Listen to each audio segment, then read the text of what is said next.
Gap ఇవ్వండి, కొంచెం phone ఇవ్వండి. ఎలాగంటన్నా మీరు ముందు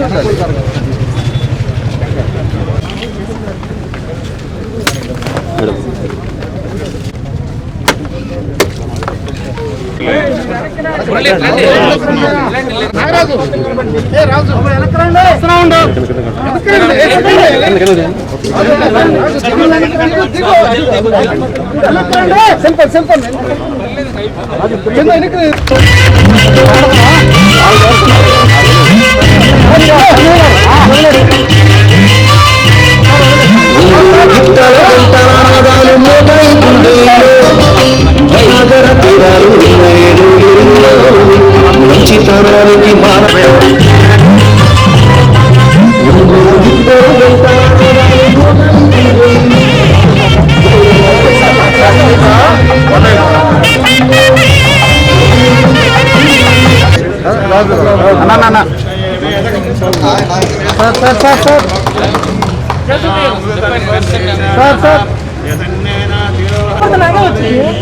అదే రాజు కొంచెం కింద నుంచా లోన్ తీసుకోలేదు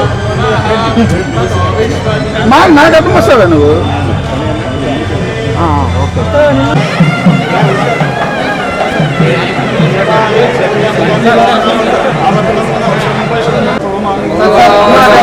సార్ రైట్ సైడ్ కుర్చీ అక్కడ ఇంకా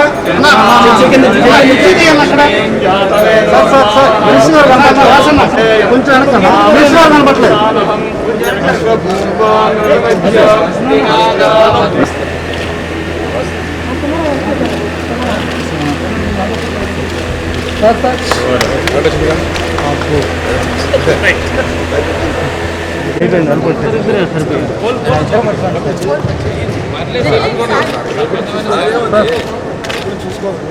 సార్ సార్ సార్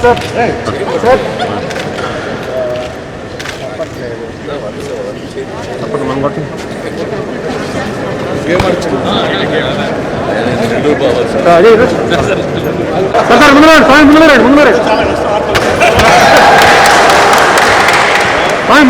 రండి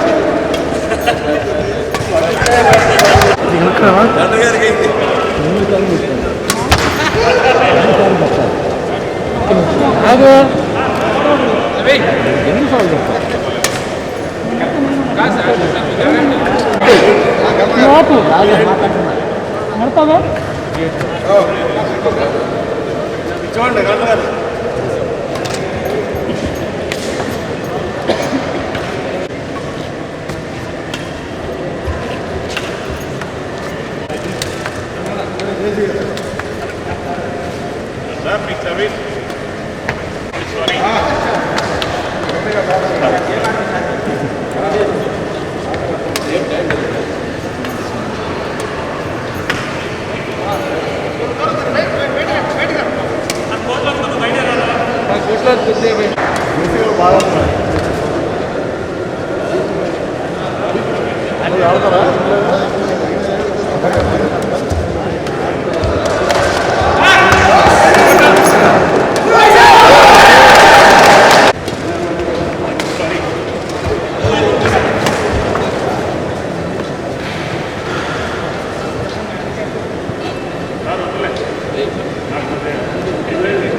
ఈ రోజున ఒక 4 కోట్ల రూపాయలు విలువ చేసేటటువంటి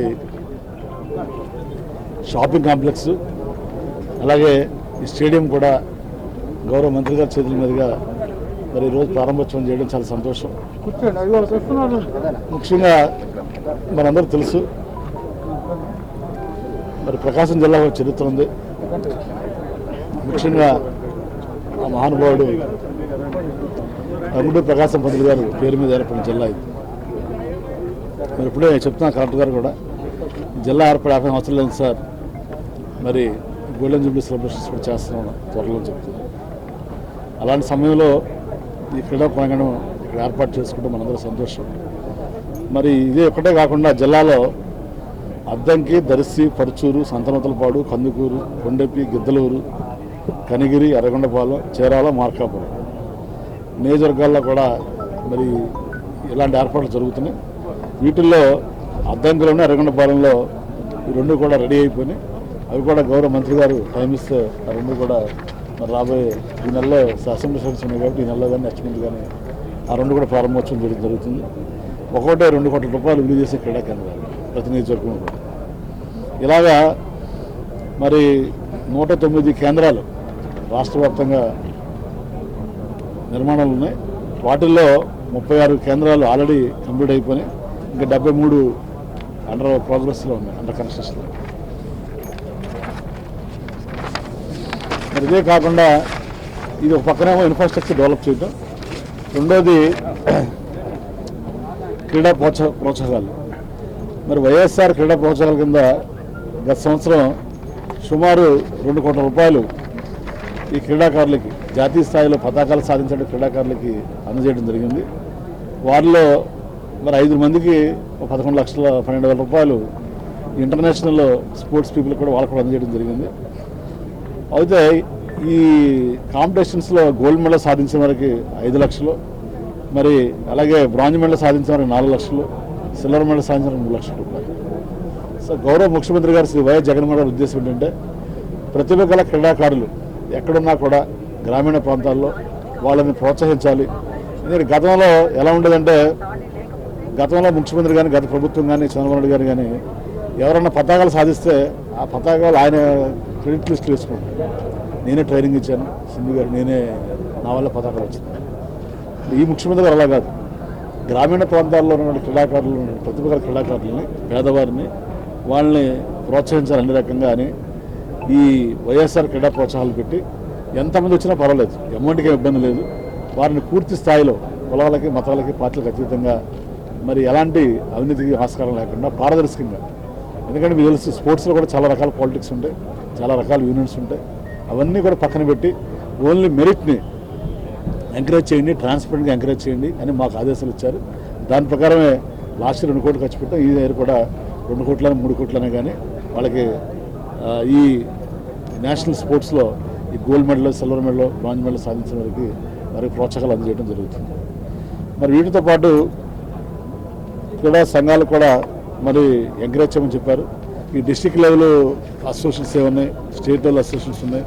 వాటిని కూడా మరి ఎలాంటి పొలిటికల్ ఇన్వాల్వ్మెంట్ లేకుండా క్రీడల్ని క్రీడల్లాగా చూడాలి. క్రీడలు వేరు, రాజకీయాలు వేరు. సో క్రీడల్లో రాజకీయాలు చూపించవద్దు అనేది ముఖ్యమైన ఉద్దేశం.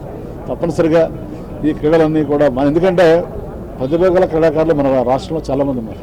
ఈ 13 జిల్లాలో మనం చూసాం. ఆనాడు 150 సంవత్సరాల క్రితమే మరి కోటి రామూర్తి పంతులు గారు, ఆయన ప్రపంచవ్యాప్తంగా కూడా ఎన్నో బిరుదులు పొందిన మహానుభావుడు.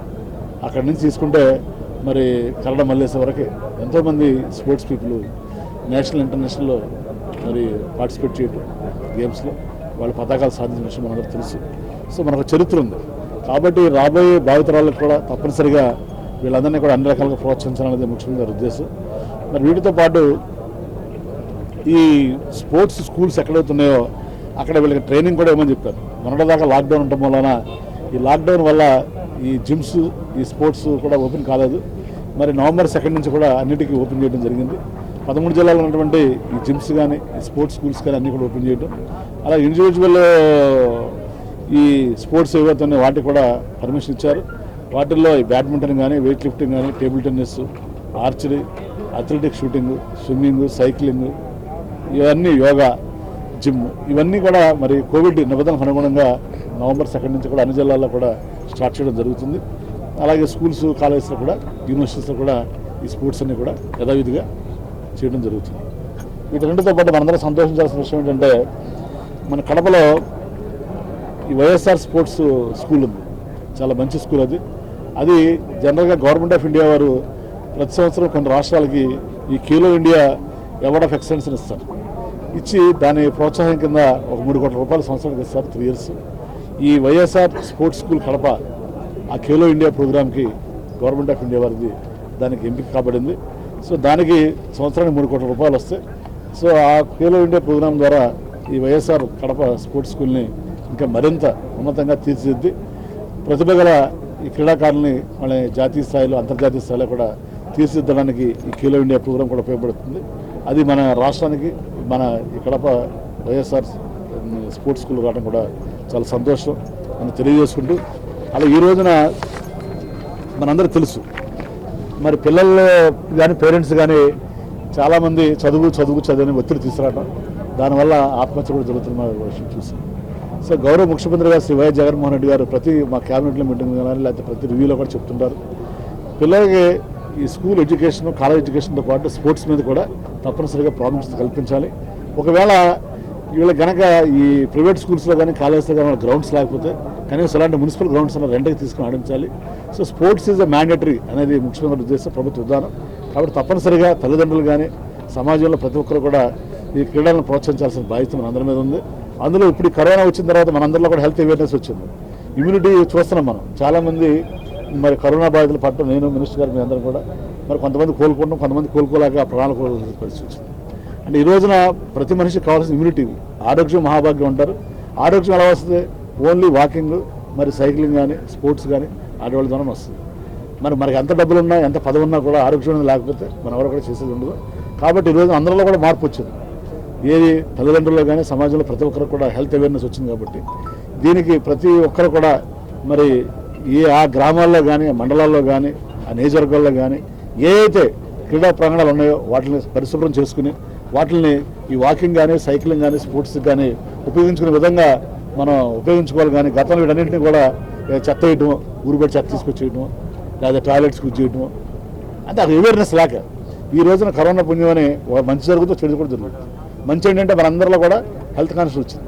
దానికి కరోనాకి ఎవరో లేదు, పార్టీ లేదు, రంగు లేదు, కులం లేదు, కలెక్టర్, ఎమ్మెల్యే, మంత్రి, సామాజిక లేదు. కాబట్టి మనందరం కూడా ఇమ్యూనిటీ లెవెల్స్ పెంచుకుంటేనే రేపు రాబోయే రోజుల్లో ఏ వైరస్ వచ్చినా కూడా మనందరం కూడా ఆరోగ్యంగా ఉండగలుగుతాం.